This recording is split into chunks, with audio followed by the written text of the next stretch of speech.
Okay, in the process of reproduction, we said that the male gametes are formed and the egg cells are formed.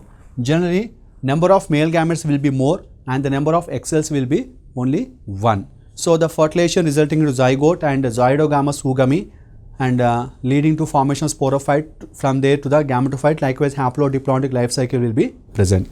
And let us see some of the economic importance related to the Bryophyta members.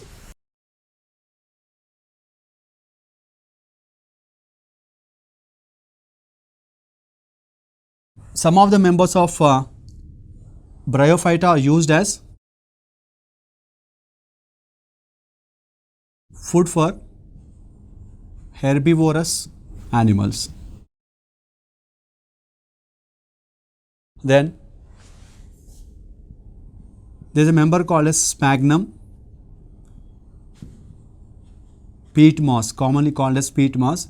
So, it is used as a packing material or packaging material during transshipment.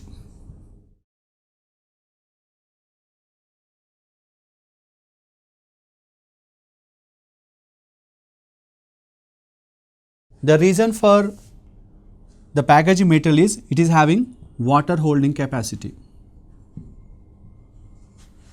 Then some members are used as soil binders. That means they bind the soil tightly such that they protect the soil from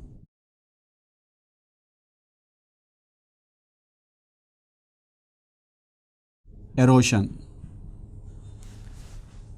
Then they have some important role in the plant succession.